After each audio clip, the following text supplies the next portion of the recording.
আমরা ছোটবেলা থেকে যার গান শুনে বড় হয়েছি সেটা আমাদের সবার প্রিয় দেবদা। তো দেবদার হাতে রয়েছে সব থেকে বড় বড় হিট গান। এবার আজকের দিনে দাঁড়িয়েও যদি আমরা দেখি তাহলেও কিন্তু দেবদার হাতে এখনকার টেস্ট অ্যান্ড প্রেফারেন্স অনুযায়ীও সব থেকে বড় বড় হিট গানগুলো রয়েছে। না কমার্শিয়াল হিট গান যেরকম দেবদার হাতে, মাস হিট গান যেরকম, মানে যেটাকে বলা যেতে পারে মেন স্ট্রিম, আমরা যে মশালা সং বলি, যেরকম লাইক মন হারিয়ে বেঘরে, এই এই এই গানগুলো যেরকম রয়েছে, যেরকম ভজগৌরাঙ্গ রয়েছে, যেরকম লেপাগলু ডান্স রয়েছে, যেরকম রোমিওর টাইটেল ট্র্যাক রয়েছে সানডে দিলাম শিলাকে মন্ডে দিলাম, মানে এই গানগুলো যেরকম রয়েছে সেরকমভাবেও কিন্তু দেবদার কাছে অবশেষে ভালোবেসে চলে যাব রয়েছে, দেবদার কাছে মুক্তি দাও রয়েছে, দেবদার কাছে তুমি আমার হিরো রয়েছে। ঠিক আছে, আসলে তুমি আমার হিরো রয়েছে। তো এই গানগুলোর কথা কেন বললাম, এই যে গানগুলোর কথা আমি সেকেন্ডলি নাম নিলাম, সেগুলো হয়তো অনেকে শুনেছেন, আবার অনেকে সেটার সাথে রেজোনেট করতে পারেননি, অনেকে হয়তো শোনেননি। এবার বক্তব্য হচ্ছে যে শোনো আর না শোনো, তুমি ইগনোর করতে পারো না। আমি যখন কলকাতার রাস্তায় বেরোই, পাশে মানে বাসে করে যাই বা অন্য কোনো ট্রান্সপোর্টে যাই, তখন আমি দেখি ধরো মেট্রোতে উঠেছি, কিছু মানুষ দেবদার মুক্তি দাও শুনছেন, কিছু মানুষ মানে অডিও প্ল্যাটফর্মে, কিছু মানুষ অবশেষে ভালোবেসে শুনছেন, কিছু মানুষ আবার একটু এজের দর্শক যারা, তারা আসলে তুমি আমার হিরো শুনছেন, মানে প্রজাপতির যে গানটা সেই গানটা শুনছেন, কেউ আবার প্রধানের গান শুনছেন। ঠিক আছে, তো এই যে গানগুলো, এই গানগুলো itself a popular song on মানে তোমার উইঙ্ক বলো, স্পটিফাই বলো, গানা, সাভান, এত যে প্ল্যাটফর্মসগুলো রয়েছে সেখানে পপুলার। তো দেবদানা অনেক বুদ্ধিমত্তার সাথে একজন প্রডিউসার কাম অ্যাক্টর কাম সুপারস্টার। কারণ একটা মানুষ যুগের সাথে তাল মিলিয়ে চলা না, যুগটা বদলাচ্ছে সেটা আগে থেকে বুঝে যাওয়া, এই রকম একটা আহেড অফ টাইম সুপারস্টার। যখন তুমি ভাবো এই মানুষটা তখন থেকে, মানে আরশিনগর যখন হচ্ছে বা যখন অনেক পুরনো, মানে সেই সময় থেকে সে বুঝতে পারছে কিন্তু যে ভাই যে কোন দিকে ট্রেন্ডটা ঘুরছে সেই অনুযায়ী সে সিনেমা নির্মাণ করা কিন্তু অনেক দিন আগে থেকে শুরু করে দিয়েছে। যে কারণে কিন্তু দেবদাই একমাত্র যাকে কিন্তু ওই সাফারটা করতে হলো না, মানে এটা হলো না যে ভাই ফ্লপস্টার এই ওই সেই এসব শুনতে হলো না। কেন? কারণ সে পুরো নিজেকে একদম সুন্দর করে যুগের সাথে পাল্টে নিয়েছে।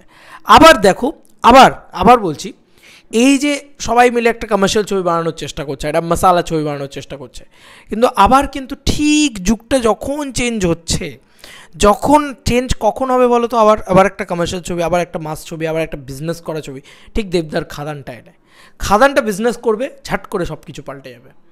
তো ওই যে দেবদানা বোঝে যে ঠিক কোন টাইমে কমার্শিয়াল ছবিটা বানানো উচিত, মানে উনি তো চাইলেই এত বছর ধরে কমার্শিয়াল ছবিটা বানাতে পারতেন। তুমি কি বলো, তোমার কি মনে হয় যে উনি চাইলেই আজকে 21 সালে বানাতে পারতেন, 22 সালে বানাতে পারতেন, 23 সালে বানাতে পারতেন?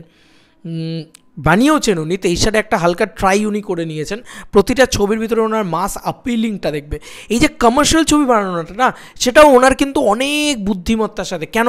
কারণ তুমি দেখো ব্যোমকেশের ভিতরে হালকা কমার্শিয়াল এলিমেন্ট দিয়েছেন, বাঘাযতীনের ভিতরে ঠুকে দিয়েছেন, পুরো একদম ফুল অ্যাকশনটাকে ঢুকিয়ে দিয়েছেন, কিন্তু আবার একটা ঐতিহাসিক রেজিমেন্টের ভিতরে বা একটা মাপকাঠির ভিতরে, যাতে বিজনেসটা কোনোভাবে হ্যাম্পার না হয়, ট্যাম্পার না হয়। তারপরে প্রধানের ভিতরে, যে ছবির ভিতরে কোনোদিন অভিষেকের ক্ষেত্রে তুমি কোনোদিন অ্যাকশন ছবি বা মাস ছবি তুমি ভাবতে পারবে না, সেখানেও কিন্তু অ্যাকশন ইত্যাদি রেখেছেন, একটা মাস মোমেন্টসের একটা ঘেরাটোপ তৈরি করেছেন। সেইটা কিন্তু করেছেন 3টে ছবির ভিতরে, যাতে মাস অডিয়েন্স আস্তে আস্তে আস্তে আস্তে দেবদার ক্ষেত্রে জেগে ওঠে। তারপর প্রমোশনে যদি চলে আসে, আজকে বিন্দাসের 10 বছর হচ্ছে, কালকে এই হচ্ছে, এগুলো তো করেই যাচ্ছেন উনি। এই যে প্যাকেজিংটা উনি করছেন না, তবে গিয়ে কিন্তু খাদান বিজনেস করবে। অনেক বুদ্ধির সাথে খেলেন ভাই। আমি একটা কথা শুনেছিলাম, ইন্ডাস্ট্রির বিভিন্ন মানুষজন বলেন যে দেবদার মাথাটা লিটারেলি বাঁধিয়ে রাখা হবে মিউজিয়ামে। ইয়েস, এটা সত্যি কথা, খুব রিয়েল কথা, যে দেবদার মাথাটা বাঁধিয়ে রাখা হবে মিউজিয়ামে। এত বুদ্ধিমত্তা তুমি ভাবতে পারবে না। এখানকার যারা মানে পিআর টিম রয়েছে বা যারা প্রমোশনে রয়েছে, তাদেরকেও আইডিয়াস দেবদা দেয় যে কী কী ডিফারেন্ট আইডিয়া তৈরি হতে পারে। শুনেছি আমি, মানে শোনা কথা আর কি, ইন্ডাস্ট্রির ভিতরে। তো বুঝতে পারছো তো, ওনার স্টাইলটাই আলাদা, ওনার খেলাটাই আলাদা। এবার যদি আমরা গানের কথায় আসি, একটা সময় জিৎ গাঙ্গুলির সাথে ওনার ব্যাপক টাই আপ ছিল, ঠিক আছে? তো দেবদা জিৎ গাঙ্গুলি মানে ব্যাং অন, এটা আমরা সবাই জানতাম। আজও যদি তুমি যে কোনো বাচ্চাকে শোনাও, তাহলে তারা সঙ্গীত বাংলা মানেই দেবদা, সঙ্গীত বাংলা মানেই হচ্ছে কমার্শিয়াল গান মানেই দেবদা, লে পাগলু ডান্স বা পাগলু থোড়া সা করলে রোম্যান্স, মানে যত হিট গান রয়েছে, বা সাথী ভালোবাসা মন বলে না, মানে এত গান রয়েছে, মানে লিটারালি তোমার মাথায় মানে পুরো ফ্ল্যাশব্যাকের মতন ঘুরতে থাকবে, পুরো চলতে থাকবে এমন এমন গান, কিন্তু সব ম্যাক্সিমামই কিন্তু দেখবে তুমি দেবদার হাতে, ঠিক আছে? সেক্ষেত্রেও কিন্তু দেবদা না গানটা খুব বুঝে চুজ করে। প্রথম দিকে সে ভালো গান পেয়েছে, তারপরে কিন্তু সে ভালো গান পায়নি, তাকে ভালো গান বানিয়ে নিতে হয়েছে, ঠিক আছে? তো এইটাই হচ্ছে একটা সুপারস্টারের যে কি করবে তুমি, যে কারণে তোমাকে মানে তুমি ডিটোরেট না করে তুমি ওপরের দিকে উঠতে পারো শুধু তোমার বুদ্ধিমত্তার সাথে, বুদ্ধি দিয়ে। তো এটাই দেবদা করে এসছেন এতদিন ধরে। আমি এটা নিয়ে কথা বললাম কেন, কারণ শুধু গান নয়, তুমি দেখো প্রত্যেকটা ডিপার্টমেন্টে দেবদা কিন্তু ইনফিনিটি লেভেলে গেছে। দেবদা is the best thing in Tollywood, এটা মানতে হবে, দেবদা বেস্ট, মানে কোনো দিকে তুমি মানুষটাকে খামতি খুঁজে পাবে না। ওই বলে না যে ফার্স্ট বয়, দেবদা অ্যাকচুয়ালি পড়াশোনায় ফার্স্ট বয় ছিল, আমরা সবাই এটা জানি, দেবদা কোনো দিন জাহির করে বলে না, বাট আমরা সবাই জানি, যারা দেব ফ্যান্সরা জানি যে দেবদা ফার্স্ট বয় ছিল। তো ফার্স্ট বয় তো ইন্ডাস্ট্রিতেও ফার্স্ট বয়, ঠিক আছে? এটাই হচ্ছে কথা। তো একটা মানুষ অনেক বুদ্ধিমত্তার সাথে অনেক কিছু বুঝে তারপরে কাজ করলে এরকমটাই হয় হয়তো। তিনি কিন্তু যা হোক তা হোক করে কিছু, আজকে একটা অবশেষে ভালোবাসা তো এমনিতে বানিয়ে চলে আসেনি, তাই না? অনেক বুঝে আসছে। আজকে একটা মুক্তি দাও এরকমভাবে আসেনি, আজকে মানে তখনও মানে এই গানগুলো খুব ইম্পর্ট্যান্ট থিং, কিন্তু সেখানেও আবার নীলদার সাথে দেবদার যে কম্বিনেশনটা, বা অনুপম রায়ের সাথে দেবদার যে কম্বিনেশনটা, বাট যে কোনো এনি মিউজিক ডিরেক্টর ক্যান। আমার নীলদার সাথে বেশি হচ্ছে যে আমার নীলদার কথাটাই বেশি মনে পড়ছে, যত কামিং অফ এজ গান রয়েছে বা ইয়াং জেনারেশন, আজকের ইয়াং জেনারেশনকে, কলকাতার অডিয়েন্সকে কানেক্ট করা, সেটা কিন্তু আবার দেবদা এই গানগুলো দিয়ে করেছে, ঠিক আছে? এবং অবশেষে ভালোবেসে কিন্তু আমার মনে হয় রুরাল বেল্টে প্রত্যেকটা জায়গায় প্রতিটা মোমেন্টে কাজ করেছে। তো এই যে একটা যে না ঠিক আছে জিৎ গাঙ্গুলিকে দিয়ে করতাম, দেবদা যদি ভাবতেই পারতেন যে শুধু জিৎ গাঙ্গুলিকে দিয়েই তিনি গান করাবেন, তিনি কিন্তু করেননি। তিনি কিন্তু একটা নতুন টেস্ট নিয়ে এসছেন বাংলা গানে, সেটা কিন্তু আবার নীলায়নদা, ঠিক আছে? তো এইগুলো দেবদা করে এসছেন এবং সাকসেসফুলি করে এসছেন। মানে একটা নতুন টেস্ট নিয়ে এলাম, সাকসেস পেলাম না, জাস্ট এক্সপেরিমেন্ট করছি না, গান কিন্তু খুব ডিফারেন্ট দেবদা নিয়ে এসছেন। আমরা যদি ধরি সাইভিদার মিউজিক, সেটারও যদি একটা নতুন টেস্ট, মানে আমি যদি হইচইয়ের গানগুলো ধরি, বা কিডন্যাপের গানগুলো তো ব্যাং অন পপুলার, আমরা সবাই জানি। তো এই যে গানগুলো মানে মনটা কথা শোনে না এখনও কি পপুলার, মানে ভাবা যায় না, ব্যাং অন পপুলার, বা ওই ডাকছে আকাশ। তো দেবদা মানেই গান পপুলার, এই যে একটা ব্যাপার, উনি কিন্তু খুব সিনসিয়ারলি ওনার সিনেমার গানগুলোকে খুব বুঝে করেন যে ভাই গান যেন ভালো হয়, গান যেন ভালো হয়। ওনার লাস্ট রিলিজ প্রধানের গান দেখো, তুমি ইয়ের গান দেখো, তো ওই ব্যাপারটা। আর মাস গান এতদিন হচ্ছে না তো আবার ওই পপুলার ওই যে লাগে উড়াধুরা লেভেলে পপুলার হওয়া, সেটা কিন্তু আবার দেবদার কোনো একটা গান হবে। কোথা থেকে হবে?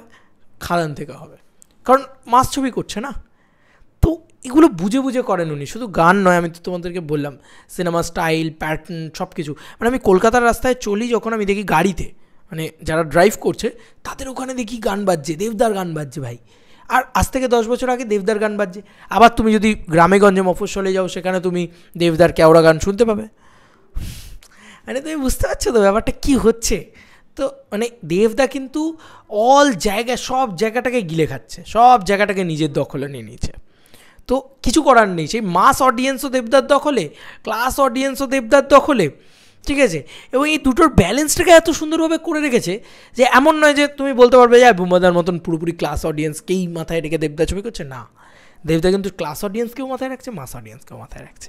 এই যে দুটোর কম্বিনেশন এত সুন্দরভাবে করে ফেলেছে মানুষটা, সত্যি এই কারণে তো বলি হ্যাটস অফ দাদা। মানে এই মানুষটা সত্যি মানে তুমি কাল্টিভেট করতে হচ্ছে মশাই, এই কথাটা যদি তুমি বলো কিছু ভুল হবে না দেবদার ক্ষেত্রে। একবার ভেবে চিনতে দেখো যে উনি 10 বছর আগেও হিট গান দিচ্ছেন, আজও হিট গান দিচ্ছেন, 10 বছর আগেও হিট সিনেমা দিচ্ছেন, আজও হিট সিনেমা দিচ্ছেন, 10 বছর আগেও মানুষের কাছে পপুলারিটিটাকেও গেন করে, শুধু হিট সিনেমা দিলেই তো হয় না পপুলারিটিটাকে। আজকে এরকম অনেক সিনেমা আছে যেগুলো হিট হয় বাংলায়, কিন্তু সেগুলোর গান কি হিট হয় বা সেগুলো কি পপুলারিটি গেন করতে পারে বা দেবদার মতন স্টারডামটাকে ধরে রাখতে পারে? না, পারে না। কিন্তু সত্যি কথা বলতে কি সেটা কিন্তু ধরে রেখেছেন উনি, মানে সামথিং স্পেশাল, সামথিং থিং, এবং কিছু ভেবে চিনতে তো করেন উনি, নাহলে তো এরকম মানে একচ্ছত্র অধিপত্য বা বলে না যে এক নায়কতন্ত্র চালিয়ে যাচ্ছেন উনি টলিউডে। মানে দেখো না তুমি, সেটা মানে তোমার কাছে ক্লিয়ার হয়ে যাবে। মানে অ্যামাজন অভিযান হোক, চাঁদের পাহাড় হোক, প্রজাপতি হোক, পাগলু হোক, এক নায়ক তন্ত্র উনি চালিয়ে যাচ্ছেন, এক একটা ছবির এক একটা টাইম লাইনে রিলিজ। বাট মানে কার ছবি, নামটা একটাই, Dev. This is not a name, this is a brand. তো এটাই বলার। এবং আজকের দিনে দাঁড়িয়ে মানুষের একটা ট্রাস্ট উনি গ্রো করে ফেলেছেন যে দেব খারাপ ছবি বানায় না। এটা কিন্তু একটা সাধারণ মানুষের ট্রাস্ট হয়ে গেছে, যারাই দেবের ছবি দেখে। যারা দেখে না তারাও কিন্তু খাদানের জন্য ওয়েট করে বসে আছে। সামথিং স্পেশাল, দেবদা মানে একটু আলাদা কিছু, ঠিক আছে? তো এটাই বলার ছিল। তোমাদেরকে আর কি মতামত এন্টায়ার ভিডিওটাকে নিয়ে জানিও কমেন্ট সেকশনে। চলো বন্ধুরা, নতুন কোনো ভিডিওতে দেখা হবে, বাই।